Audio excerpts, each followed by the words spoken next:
Severed by Michael Yichao. The boy ran at a dead sprint, driven by terror. Under the sliver of a waning moon, darkness swallowed his surroundings, with only the faintest starlight giving a silver sheen to the misty night. Silhouettes of trees flashed by. The lantern in the boy's hand flickered and sputtered, in danger of snuffing out. But it was not the darkness he feared. It was the thing that stalked him in the darkness. The boy had felt it first, a sudden chill in the summer air, a creeping dread that clutched at his heart, sensations that he might have dismissed as symptoms of the late hour and a long night. On any other occasion, he would have chastised himself for indulging in his imagination. He was 13 now, too old to be afraid of darting shadows and harmless spirits. But this spirit had opened glowing blue eyes and stared into his soul. This shadow had whispered his name. The boy risked a glance behind to see if it still followed and promptly slammed into something. He fell back, the breath knocked from his lungs, and his lantern clattered to his side, his weak light fluttering wildly. Surprise and pain shifted quickly to fear as he saw the figure looming over him. A man, tall and lithe, stood with a bare torso, unfazed by the unusually chilly night. From the waist down, loose robes billowed in the wind, frayed from wear. An intricate belt of woven rope tied strange masks across his waist, monstrous visages trapped in alabaster. Bandages bound both his arms, and each hand grasped a blade, one of tempered steel shimmering in the moonlight, the other shining an ominous red. Yet it was the man's face that left the boy frozen. Those cold blue eyes peered down through a cruel mask that radiated the same strange red as the man's blade. The mask grasped the man's face, nearly devouring his stern frown. "Stay back," the boy croaked. "It is not me you should fear," the man spoke, his voice a soft growl, eyes fixed on some point beyond the boy. Confusion knit the boy's brow as he followed the man's gaze. What he saw sent him scrambling to his feet. A vague shape hovered in the mists. If the stranger hadn't pointed it out, the boy might have missed it altogether. The mist twisted into wide eyes and slitted pupils, and the outline of a lumbering body took form, visible where it pushed the fog away to leave a negative space. The boy squinted. Something else glistened in the foggy night. Was it teeth? He never had seen anything like it. Yet it somehow felt familiar, like the boy knew this thing. It drew him, compelled him toward it. He took a tentative step forward. Something cold pierced through his chest. The boy looked down in shock at the tip of a shining red blade. His mind raced as his breath grew choppy from panic, expecting pain and blood, but neither came. Instead, a strange numbness spread through his body. Behind him, he heard the man sputter under his breath, and a strange sigil appeared in the air in front of him, as if painted by an invisible brush, a word or name the boy did not recognize. What? The man ignored him. "My blade sees your true name, Azakana." The boy felt the sword pulled from his body, and he fell to his knees, gasping. His hands flew to his chest, but there was no puncture or wound. Even more strange, the boy felt lighter, as if some burden had been excised.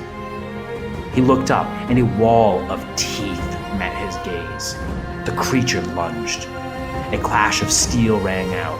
The masked stranger stood before him, blades blocking the creature's massive pale fangs. No, it was not the man, but a shadowy spirit in his form. The boy looked behind him where the man himself had stood, eyes closed, as if in meditation. A shiver ran down the boy's spine as the chill in the air now seeped into his bones, and with each motion of the struggling monster and man, he felt his soul lurch and sway, their very existence exerting a palpable force over him. The boy stared in awe.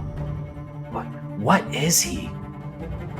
The spirit swordsman pushed the creature back, then burst into swirling tendrils of smoke, washing over the boy as it returned to the body of the stranger. The hideous creature bellowed in rage. As the boy squinted, he could see other parts of the beast through the mist. Matted fur, claws, a huge torso.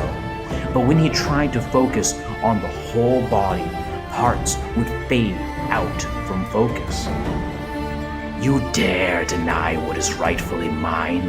A rasping, impossible voice reverberated in the boy's mind, cutting through the rattling growls he heard from the monster. The boy belongs to me. The boy's stomach dropped. It can speak? Nothing in this realm belongs to you, the man said, unfazed. Cower, Tan Kau. Though the words meant nothing to the boy, their utterance made his skin crawl. Yet their effect was far more pronounced on the creature, which emitted an ear-splitting squeal. Twisting, sinuous muscle wrapped around pale teeth and claws, 4 scarlet eyes narrowed on its horrific face, glowering atop a lumbering torso of gray hair that shimmered into existence, ephemeral wisps turned into flesh and bone. So you are named, the man with the broken mask said. So you are revealed. A defiant howl shook the ground. The man shifted his stance, crouching low as he brought both swords to bear. So you shall perish. The beast charged, but the stranger dashed forward so fast the boy nearly missed him. Swords sliced through the moonlight, one flashing silver, the other leaving a blood-red trail in its wake. Ichor sprayed from the creature as it fell to the ground. Slumber, Azakana. You are unmoored from flesh.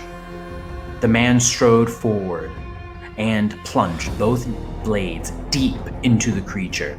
It roared, then wheezed. The boy stared as its body dissipated into a swirling fog, its monstrous face contorting through a gamut of expressions as it shrank and calcified into an almost human-like appearance, finally assuming the shape of a mask.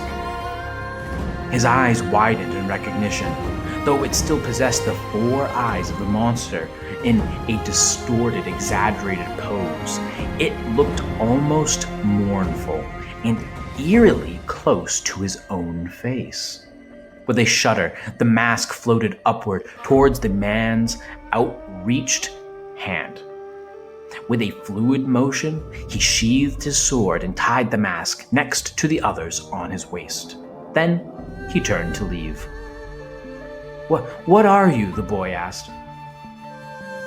"Once I knew the answer, but now..." The stranger paused. He fixed the boy with a steel gaze. A question tumbled from the boy's lips. "Was that thing me? Only a festering nightmare, feasting on your sorrows. But you aren't defined by it any longer." The boy bit his lip. "It's my fault. I'm weak, never good enough. My father was right." Without a sound, the man turned as though to approach, and the boy recoiled, almost by habit. The stranger's expression softened ever so slightly. "Those we love Say the things that hurt us most. The man pulled the mask from his waist, examining it, and said, "Despair devours our own voice, wearing the guise of reason, claiming to know us who and show us who we are. But it only shows us a warped version of our true selves." He turned the mask around and held it aloft for the boy to see. It seemed small, fragile, toothless. Pierce through its falsehoods to find your truth. The smallest hint of a smile crossed the man's face. "You'll be just fine, Andu." With that, the stranger turned away, leaving the boy alone in the dark woods.